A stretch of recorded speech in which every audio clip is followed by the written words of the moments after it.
My first question to you, Chris, is have you ever been here before? I've never been to Comic-Con before, and I feel like this won't be a regular Comic-Con experience since the Twilight fans are out in force. And I really what I want to do is slip under the radar and geek out for about an hour at the end of the day, which is what I'll do. The problem is, though, you under the radar is right now before your panel. As soon as you have your panel, there may not be any more under the radar. But there's a nefarious plan because they're showing Twilight again this evening. I think it'll suck up all the Twi fans, and they'll be able to kind of mingle amongst my fellow geeks undetected, hopefully. Both Kristen and Rob, you guys talked about in the press conference how much you love New Moon, and that's your favorite book of the series. Can you tell us a little bit more why that's the one that really does it for you? For me, just because it was the most challenging. I mean, not that they're ever at ease. The relationship is always sort of strained. It was just like sort of the lowest point in the series, and also like at the end of that, it's absolutely the most heightened. I mean, the scene where we sort of forgive each other and get back together. It happens within. I mean, it happens in 10 seconds, and like no talk. We don't even need to talk about it. It was like the one that affected me the most. I hadn't read the book before the idea of doing the film came up. I just love the cast. I think they're very talented young actors. And then when I read the book, you can really see the kind of archetypal longing that it embodies.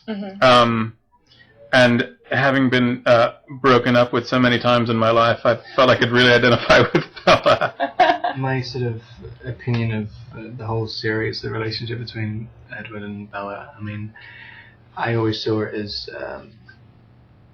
the thing which I was relating to, the thing which I was kind of trying to draw from was, when you're a guy and you find yourself becoming or being so in love with someone, what?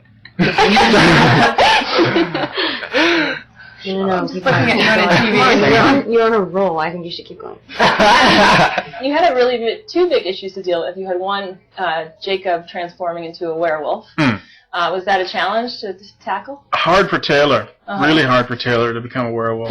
So we eventually had to resort to computer effects. Okay. No, I mean the challenge with that is to get a special effect that isn't cheesy and that's elegantly done. And Phil Tippett Studios, Phil Tippett being a legend in the effects community, is handling it, and they're doing a beautiful job. And Taylor, you had a lot of work to do in this movie. You had to bulk up really big, we all know about that, but you also spent a lot of time doing a lot of stunts and things like that, too.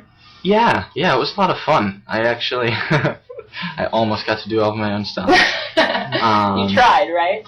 Which was fun. I got to do all of the dirt bike riding. There was so much of that. Just kidding.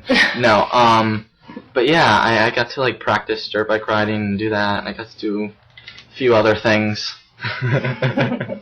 He like catapulted himself into a window. It was really impressive. It was fun. Yeah? Yeah, it was insane. Yeah. So. It was something a stunt guy really actually should have done. You find yourself like in love with someone or something, and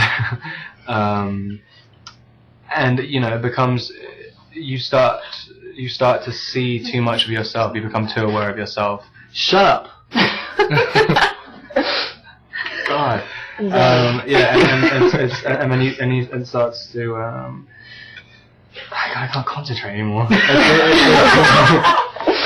You get so obsessed with the fact that you think you're not good enough because you think you keep elevating the other person higher and higher. Neither of them think they're worthy.